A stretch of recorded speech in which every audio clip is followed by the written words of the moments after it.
Hi, my name is Lydia Neuroth, and I'm the project manager for the Virginia Untold project at the Library of Virginia. This presentation explains one of the many record types you can find within our database, Apprenticeship Indentures. Virginia Untold is a digital project that provides access to records in our collections that document the experiences specifically of enslaved and free Black people pre-1865. It exists as a database of digital images that you can search. We have processed, digitized, and indexed thousands of documents such as court records, registrations of free people, tax records, deeds, and more. We now have over 20,000 documents digitized through the site. When conducting research, it is useful to understand the historical context around how and why these records were created. These tutorials are meant to provide a very brief overview, including a definition and context of the record, what documents you will find associated within that record type, example images, and how to locate them through the website. This is not meant to be a thorough historical study of these records, but rather a brief description to assist you in your research. Printed context can be found on our website, which is shown here in the slide, where the red arrow is pointing on the main Virginia Untold homepage.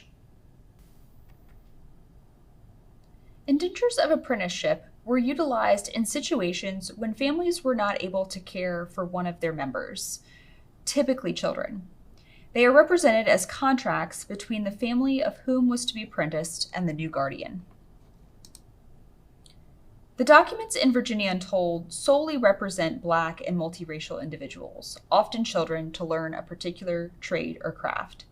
These indentures may be written agreements between the family of the apprentice and those responsible for the indentured, or these documents may be generated by local agencies, such as the overseers of the poor, binding out orphans to those who were considered to be quote-unquote a burden to the Commonwealth.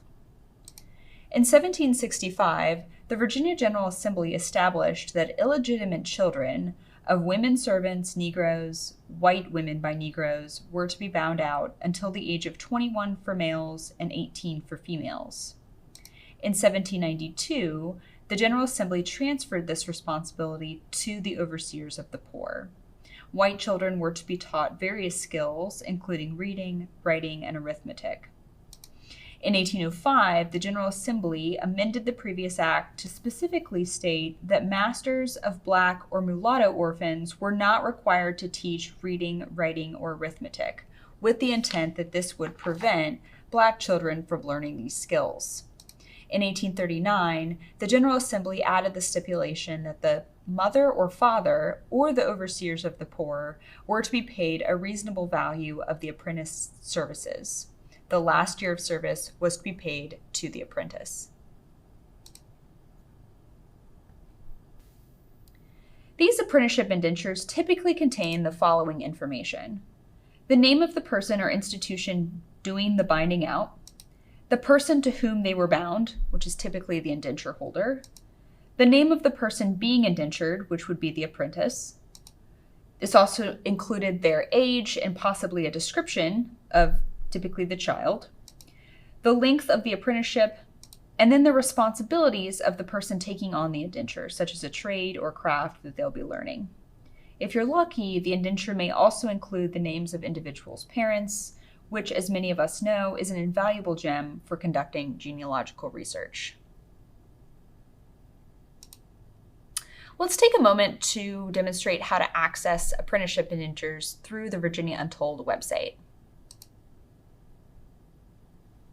One of the easiest ways to find record types within the site is actually using this feature at the top of the page here called Search by Record Type. And this will take us out to the Digital Collections Discovery page, where we have broken all of the record types within Virginia Untold into sub-collections. They are alphabetical, so we could go straight down to Indentures of Apprenticeship, click on the link here and pull up all 1,800 records.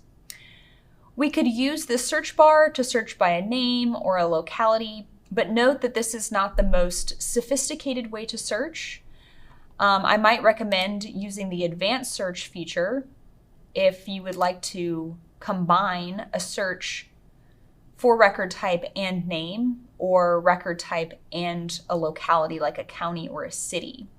So you can utilize the drop-down feature here to select record type,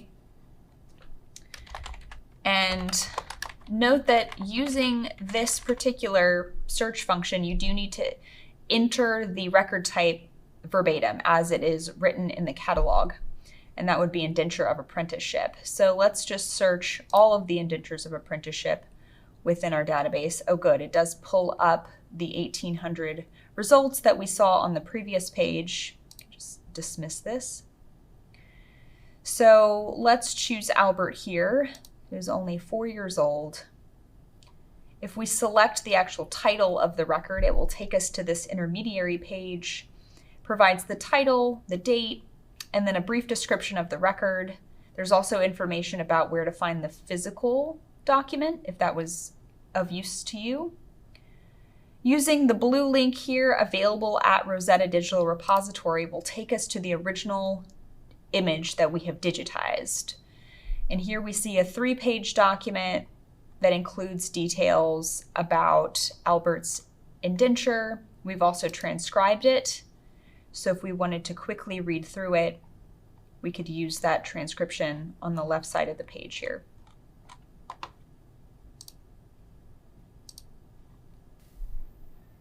Note that apprenticeship indentures will vary in form and content. Some may be form-based documents, while others are written in freehand. This example document on the left side of the page is an apprenticeship indenture for a free Black girl named Harriet Allen to learn the trades of spinning, sewing, knitting, cooking, and as the document says, etc. Probably would include more domestic trades of that nature. These records provide insight into the craftsmanship and skills that were developing in free Black communities across Virginia. Some examples of these trades are listed on the screen, but note that you will find more. Free Black men and women who had petitioned to be re-enslaved, see also the petitions for re-enslavement record type tutorial or record type on Virginia Untold, were known to use this tool as a way of preserving the integrity of their families. Some parents bound out their children to a chosen enslaver for a finite period of time, hopefully ensuring that children would not be split up and remain free. Many free Black women recognized that making indentureship a matter of public record further ensured that free Black children would not become enslaved. Some chose masters in neighborhoods adjacent to their own homes, hoping to be close at hand or to protect or act quickly if something were to occur. And sometimes things did occur. There are actually many documented cases of women taking indenture holders to court in situations of neglect, whether it be physical abuse or when requirements of the indenture were not provided, such as food, shelter, clothing, or education. The case study of Parthenia Willis actually documents one of those instances. There are documented cases of indenture holders treating Black apprentices cruelly or not releasing apprentices at the end of their indenture. Parthenia Willis sometimes is referred to in the record with the last name Wells. In May 1854, when she was only 8 years old, Parthenia was apprenticed to Thomas Barham to learn the trade of becoming a seamstress. The indenture was renewed in April 1856, 2 years later, but then sometime in 1857, just a year later, when Parthenia was 11, Thomas Barham was taken to court on the grounds that Parthenia, his apprentice, was receiving cruel treatment. So the court actually revoked the indenture, and Parthenia was bound out to a new individual named James D. Kent on January 13th, 1858. And unfortunately, that's all we know about the case given these two indentureship records. Some of the blog posts from our Uncommonwealth blog highlighted on the right side of the screen share more about free Black communities from the records. If you have further questions, you can also use my contact information to reach out to me. Thanks for tuning in.